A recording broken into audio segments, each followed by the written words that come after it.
নমস্কার বন্ধুরা, বন্যার ফুড স্টোরিতে সকলকেই স্বাগত। আজ আমি আপনাদের বানিয়ে দেখাবো লুচি আর ঘুগনি।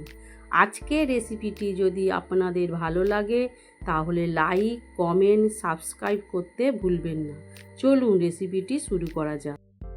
প্রথমে একটি পাত্রে 500 গ্রাম ময়দা, 1 চামচ নুন, 1 চামচ চিনি ও সামান্য সাদা তেল দিয়ে ময়াম দিয়ে দেব। তারপর অল্প অল্প উষ্ণ গরম জল দিয়ে মিশিয়ে নেব।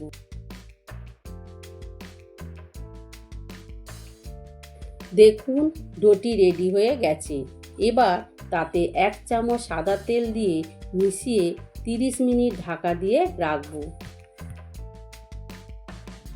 ততক্ষণে আমি ঘুগনির জন্য ভিজিয়ে রাখা মটর কড়াই ও আলু সেদ্ধ বসিয়ে দেব।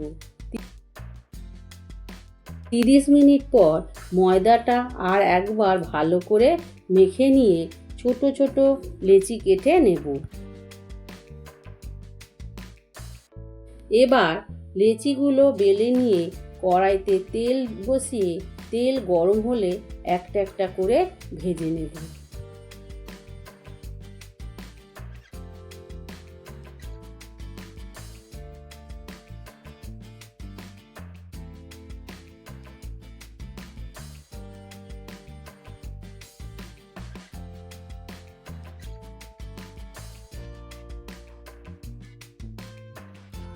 এবার দেখো ঘুগনির কড়াইটা সেদ্ধ হয়ে গেছে। আমি 3টে সিটি দিয়ে সেদ্ধ করে নিয়েছি। এবার কড়াইতে সর্ষের তেল দিয়ে তাতে জিরে, শুকনো লঙ্কা, তেজপাতা ফোড়ন দিয়ে সেদ্ধ করা মটর কড়াই ও আলু দিয়ে নাড়াচাড়া করে নেব। এবার তাতে 1 চামচ নুন, 1 চামচ হলুদ গুঁড়ো, 2 চামচ লঙ্কা গুঁড়ো, 1 চামচ জিরে দিয়ে নাড়াচাড়া করে নিয়ে কিছুক্ষণ ফোটাতে হবে। শেষে 1 চামচ চিনি দিয়ে কিছুক্ষণ পর নামিয়ে নিলেই রেডি আজকের রেসিপি লুচি আর ঘুগনি। রেসিপিটি ভালো লাগলে কমেন্ট করবেন আর ভিডিওটি দেখার জন্য ধন্যবাদ।